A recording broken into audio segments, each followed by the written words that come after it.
Hey y'all, welcome to Preparedness Friday. My name is Cary from Self-Reliance Publishing, and today we're going to go over my current EDC. Now, EDC, or Everyday Carry, is something that I've done pretty naturally ever since my Boy Scout days. But I always enjoy watching these videos, see what everybody carries, and I figured I'd make a video showing y'all what I carry. So before we get started, I figured I'd share a little bit about myself, so you have an idea of where I'm coming from with some of the items that I carry. I live and work in an urban environment, but I like to play in the woods. So most of my free time is spent hunting, fishing, hiking, camping, doing stuff of that nature. So that sort of gives you a little bit of background as to why I might carry some of the items that I carry. Getting started, something that I always carry is this water bottle that's on the table here. I've got a couple like it. This one is the Walmart knockoff of the Yeti Rambler, and I actually do have one of the Yeti ones, but I've got a couple of the Walmart knockoffs as well. I really like these. It's a metal container, and the handle is convenient for carrying it. You can put 3 fingers in there, tote it around, and it also makes an excellent improvised weapon if you need to defend yourself. If you've got this thing full of water, or even just a little bit of water, if you swing this thing and knock someone upside the head with it, it could do some damage. Another thing that I carry that could double as a self-defense weapon are my pens. I've always got a couple pens in my pocket. I used to actually have a tactical pen, but it recently fell out of my pocket and I've yet to replace it. But even a standard pen in a pinch, if you need it to defend yourself, you can jab somebody with it. Plus it's just always good to have a pen. Something else that I do is keep my keys on a carabiner. Obviously, you need keys, and I used to always carry it on a carabiner to keep them handy anyways, but I've changed the kind of carabiner that I have to be a little bit larger and be a locking type. So again, in a pinch, I could use it as an improvised weapon, put my fist through the carabiner and grab my keys and kind of use it as brass knuckles of sorts. So got that option. You lay these things out here for you. I also have a flashlight that I carry. This is not a rechargeable one. It is a Streamlight Pro Tech, and it takes 2 AA batteries. It's pretty bright enough for me. It's got a couple different modes. You can flash and dim it down a little bit too. And I picked this up about 6 months ago, and I'm fairly happy with it. You'll be amazed if you start carrying a flashlight how often you actually use the thing. You don't realize how convenient it is to have an actual flashlight, so you're not busting out your phone and trying to use the flashlight feature on your phone, which works, but an actual flashlight is definitely the way to go. Moving along, for a blade, I've got this Kershaw with an Emerson blade. These things are fairly inexpensive. I think I picked this up for $35 or something like that, so it's not a ridiculously expensive knife, but it's decent quality and has worked well for me. I've used it to skin a couple deer, or a deer, a couple of geese, some game. It's a little bit big for that, but overall it's a pretty decent knife. I also carry a lighter as a means of starting fire. People give me a hard time about it. Well, why do you carry a lighter if you're not a smoker? Well, you're the one borrowing my lighter right now, so leave me alone.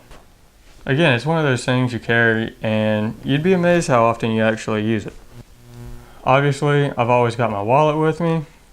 A couple things to note about my wallet are emergency cash. I like to carry at least $200 in cash for emergencies. If you have a natural disaster, power's out, they can't take credit cards, you can still purchase the things you need.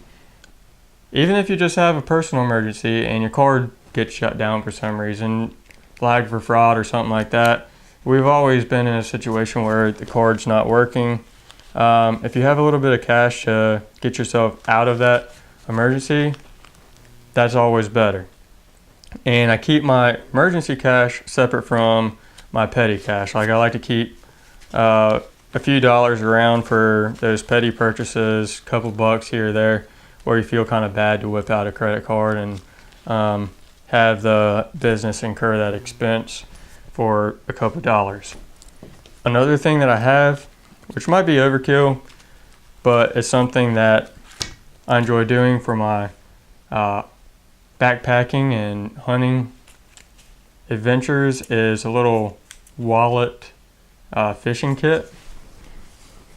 It's just a piece of corrugated cardboard about the size of a credit card, and I've got a dozen or so hooks of different sizes stuck in there, and about 75 feet of 10-pound mono wrapped around it. And someday I'll do a video on using this, but that's something I do as a means of emergency food acquisition should I ever be in that position, which hopefully I will never be. Okay, so another thing I carry as far as a blade goes is a standard Swiss Army knife. It's got your standard small blades as well as a saw. Now, the saw is really handy for some bushcraft projects. It's great for cutting small pieces of wood to make expedient shelter, or for quickly and efficiently making trap triggers, primitive trap triggers. So that's one of the main reasons why I carry this. I would like to find a Swiss Army knife that's got a Phillips coming out the end. That would make it 10 times more useful, because sometimes this thing, it just doesn't work the way it's oriented coming out the side of the knife at a 90 degree. So I want to try and find one that comes out the end of the knife. The main defensive weapon that I carry is a Glock 43.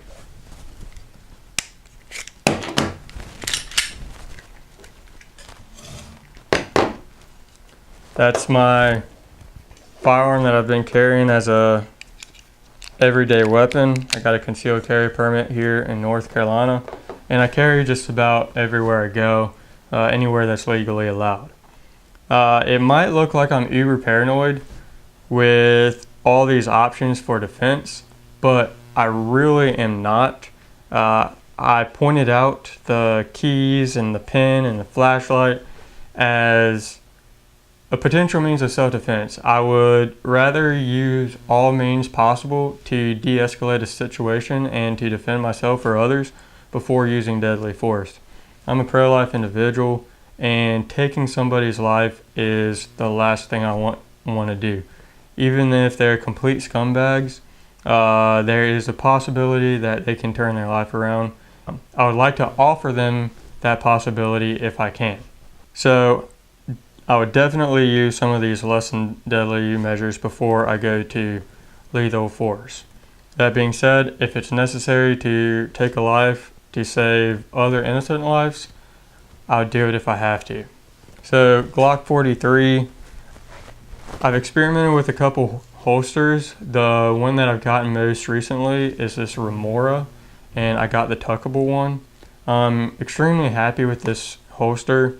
It's not a perfect solution, but it's very comfortable, and I was a little bit worried about it not having a way to securely fasten to my belt, but the friction fit has worked beautifully. I haven't had any issues with it.